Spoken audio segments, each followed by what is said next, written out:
Hi friend, welcome back to Running to Myself. I'm your host, Trisha Stanton. Today we're going to start with a word, friction. What does that mean to you? For me, friction looks like this. I'm going along in my day, trying to get things done, and nothing is quite as easy as I want it to be. Sometimes it's the task itself, like taking care of a speeding ticket, which let's be honest, is not something anyone wakes up excited to do. And sometimes it's everything around the task, like trying to navigate a government website to try to figure out how to sign up for a defensive driving course, making sure I'm filling out all the forms just right so I don't miss anything and end up paying more in insurance. We're talking about real everyday life here. Nothing dramatic, nothing life-altering, just friction. And we all experience this at times. The day before I sat down to record this podcast, I had one of those days. You know the kind. I had intentionally scheduled it that way, stacked with all of the things I tend to avoid: paperwork, appointments, administrative tasks, the kinds of things that are necessary but tedious and time-consuming. So I wasn't surprised that there was friction, but I was surprised by how much it drained me. There was no big crisis, nothing went terribly wrong, but it felt like constant resistance all day long, one thing after another with no break in between. A couple small mistakes that made things more complicated than they needed to be, and by late afternoon, I could feel myself unraveling. Now, here's what's interesting. There was a time in my life where a day like that would have ruined everything. The whole rest of the day would have been gone.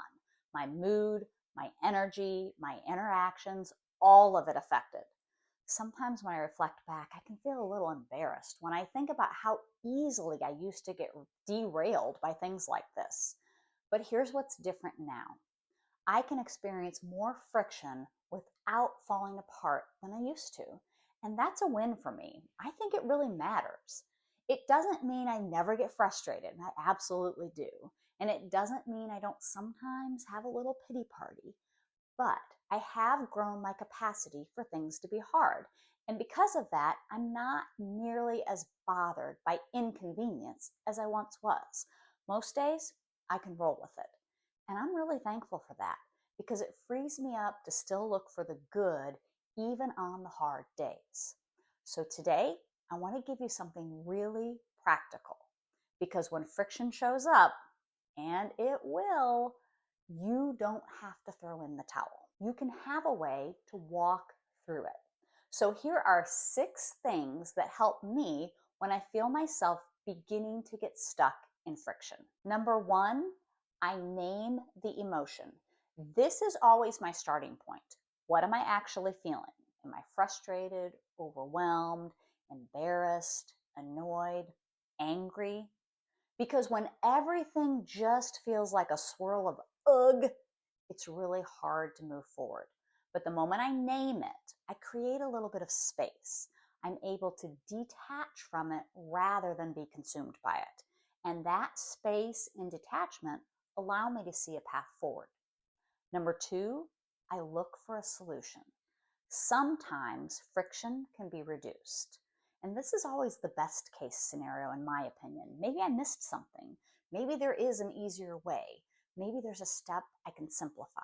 So I pause and ask, is there anything here I can fix? And if there is, I do it and move on. Number 3, if I can't fix the friction, I fix my focus.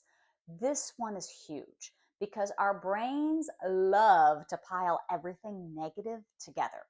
Not just this task, but every hard thing, every inconvenience, every frustration, and suddenly it feels like way too much. So instead, I've learned to chunk it down. Just one step. Make the one phone call. Fill out the one form. Click the next button. That's it. Then I take a breath. Maybe I even take a short break. And then I do the next step. I'm not trying to carry the whole task, just the piece right in front of me. And this alone can pull you out of feeling overwhelmed. Number 4, I keep going. I don't quit. This is a big deal for me because it didn't used to be the case. I'm embarrassed to tell you this, but I used to give up really easily, but not anymore. Now, if I've started, I finish. Because most of the things that are creating friction in our lives are necessary. Otherwise, we could just eliminate those things. And putting them off doesn't make them easier. It just delays and extends the discomfort. So I remind myself, I can do hard things. I can stay with this. I can finish what I started. Number 5, I ask for help. This one took me a long time to learn. There was a time when I thought that asking for help meant I had failed. And I wish I could go back and reclaim all the time I lost trying to figure these things out on my own. Now, if I'm stuck, I ask. And that saves me time, energy, and frustration. And then there's one more. And honestly, I think this one might be the most powerful. Number 6, when I'm done, I let it go. I didn't even realize I was doing this until the end of that long friction-filled day I told you about. But once everything was done, I felt completely different. The frustration lifted, the heaviness was gone, and my energy came back. I was able to fully enjoy the rest of the evening with my husband. Not halfway, not distracted, not carrying the weight of the day with me. I was done, and I left it where it belonged. And when I noticed that, it felt like I had uncovered something really important, because I also knew the next day was going to look very similar. More appointments I wasn't looking forward to, more tasks I wished I could avoid, more friction. But instead of dreading it, I found myself thinking, I'll handle it, and when it's done, I'll be done. That was the shift. Not eliminating friction from my life, but increasing my ability to move through it and trusting myself on the other side. So if you're in a season right now where things just feel harder than they should be, try this. Name what you're feeling. Look for what can be simplified. Focus on one step at a time. Keep going.